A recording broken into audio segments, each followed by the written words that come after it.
Welcome sa Tagalog Horoscope, ang iyong gabay sa pang-araw-araw na buhay. Hatid namin ang pinakadetalyadong horoscope na magsisilbing gabay mo sa pera, trabaho, pag-ibig, kalusugan, at swerte. Naway magtagumpay sa buhay ang lahat ng ating tagapakinig at subscribers sa buong mundo. Maraming salamat sa pag-subscribe at tanggapin ang siksik, liglig, at umaapaw na biyayang hatid ng Tagalog Horoscope. Ito ang iyong pang-araw-araw na horoscope para sa Capricorn para sa Marso 29, 2025. Ngayong araw, maaaring maramdaman mo ang kakaibang enerhiya na bumabalot sa iyong paligid. Isang enerhiyang tila humihikayat sa iyo na huminto saglit at magnilay-nilay. Sa kabila ng iyong pagiging masipag at palaging abala sa iyong mga gawain, may panawagan mula sa universo upang pagtuunan mo ng pansin ang iyong mga pangarap, layunin, at ang tunay na kahulugan ng iyong ginagawa. Ang araw na ito ay hindi lamang tungkol sa pagtapos ng iyong mga nakagawiang gawain, kundi isang paanyaya upang balikan ang iyong sarili at itanong, tama pa ba ang direksyon na tinatahak ko? Sa kabila ng iyong pagiging masigasig sa trabaho, maaaring mapansin mong ang iyong isip ay hindi masyadong nakatuon sa mga pangkaraniwang responsibilidad ngayon. Sa halip, ang iyong damdamin at imahinasyon ay parang hinihila sa isang mas malalim na antas ng pagninilay. Huwag mong pigilan ito. Yakapin ang pagkakataong ito upang makinig sa sarili mong pangarap at hangarin. Minsan, ang buhay ay nagiging masyadong mabilis at puno ng ingay kaya't nakakalimutan nating tanungin ang ating sarili kung ang ating mga ginagawa ay tunay na nagbibigay ng kasiyahan sa ating puso. Ang araw na ito ay puno ng posibilidad at inspirasyon. Habang naglalakbay ka sa iyong pang-araw-araw na buhay, mararamdaman mo ang matinding sigla na nagtutulak sa iyo upang maging mas bukas sa mga bagong oportunidad. Bagamat ikaw ay likas na maingat at mas gusto ang pagkakaroon ng maayos na plano bago kumilos, ngayon ay maaaring maramdaman mong may kakaibang pagtulak sa iyong loob upang subukan ang bago, upang makalaya mula sa mahigpit na estrukturang nakasanayan mo. Minsan, ang pinakamagandang bagay na maaari mong gawin para sa iyong sarili ay hayaan ang iyong sarili na lumabas sa iyong comfort zone at maranasan ang saya ng pagiging kusang loob sa pagtanggap ng mga bagong hamon. Habang pinagninilayan mo ang iyong mga pangarap, hindi mo maiiwasang pag-isipan din ang iyong mga relasyon, sa pamilya, sa kaibigan, sa trabaho, at sa sarili mo mismo. Alam mong mahalaga ang pagtatakda ng malinaw na hangganan upang mapanatili ang balanse sa iyong buhay.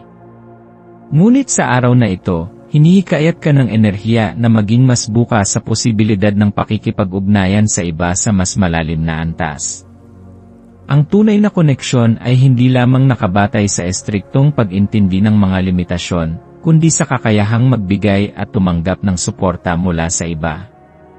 Kung minsan, nagiging masyado kang independyente at nag-aatubiling humingi ng tulong. Ngunit tandaan mo na walang masama sa paghingi ng suporta mula sa mga taong nagmamalasakit sa iyo. Ang mga kaibigan, pamilya, at mentor ay nariyan hindi upang itulak ka pababa, kundi upang palakasin ka at ipaalala sa iyo na hindi mo kailangang gawin ang lahat ng mag-isa. Ang tunay na lakas ay hindi lamang nasa kakayahang maging matatag ng mag-isa, kundi sa kakayahang tanggapin ang tulong na iniaalok ng iba. Ngayon, maaari mo ring mapansin na ang iyong isip ay madalas gumagala sa mas malalim na antas ng kamalayan. Ang iyong intuition ay lalong magiging matalas, kaya pakinggan mo ito. Maaaring may mga ideyang biglang lilitaw sa iyong isipan, mga sagot na matagal mo nang hinahanap o mga inspirasyong magbibigay liwanag sa iyong susunod na hakbang.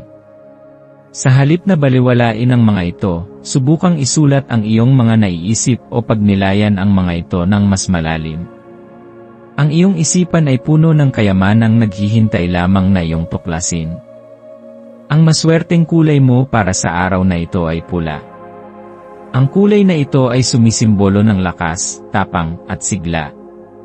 Isuot o gamitin ito sa iyong paligid upang maramdaman mo ang dagdag na enerhiya at determinasyon sa iyong mga ginagawa. Ang maswerteng numero mo ay 7, 11 at 21. Ang 7 ay nagdadala ng espiritual na kaliwanagan, ang 11 ay nagpapalakas ng intuisyon, at ang 21 ay sumasagisag sa tagumpay at pagsasakatuparan ng mga pangarap. Ang maswerteng gawain para sa araw na ito ay ang paggawa ng isang bagay na matagal mo nang nais simulan, ngunit hindi mo pa nagagawang bigyan ng sapat na oras. Maaari itong simpleng proyekto, isang libangan, o isang bagong pagsubok sa iyong trabaho o personal na buhay. Sa pamamagitan ng paggawa nito, binibigyan mo ang iyong sarili ng pagkakataong maranasan ang kasiyahan ng paglago at pag-unlad. Sa pagtatapos ng araw, pagnilayan mo ang mga natutunan mo. Anong mga bagong bagay ang nadiskubre mo tungkol sa iyong sarili? May mga bagay bang kailangan mong bitawan upang magbigay daan sa mas magagandang oportunidad? Ang buhay ay isang patuloy na paglalakbay, at ang araw na ito ay isa lamang hakbang patungo sa iyong mas maliwanag na kinabukasan. Ipagpatuloy mo ang iyong paglalakbay na may tapang at determinasyon, Capricorn.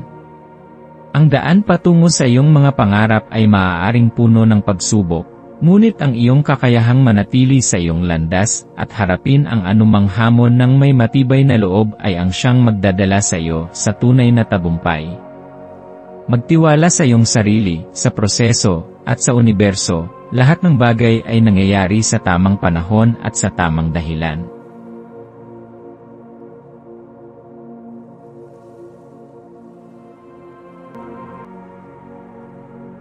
Tayo ay magkaroon ng kaunting sandali upang ipagdasal ang lahat ng mga dalangin ng ating mga subscribers, na sana'y matamo nila ang kanilang mga pinapangarap sa buhay, magandang trabaho, mabuting kalusugan, payapa at masayang pamumuhay, at siksik, liglig at umaapaw na biyaya at kayamanan. Ipinagdarasal namin ng mataimtim ang lahat ng mga komento sa nakaraang video, at hinihiling namin, Panginoon, na pagpalain mo ang ating mga subscribers ng masayang buhay sa mundong ibabaw. Maraming salamat po.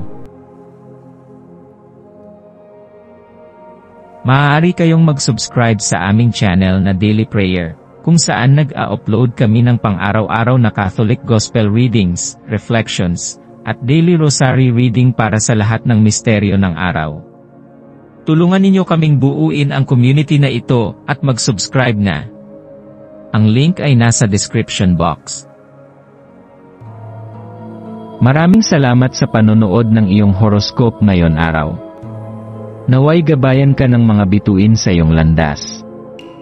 Huwag kalimutang mag-like, share, at subscribe para sa iba pang cosmic na kaalaman. Hanggang sa muli, manatiling konektado sa universo,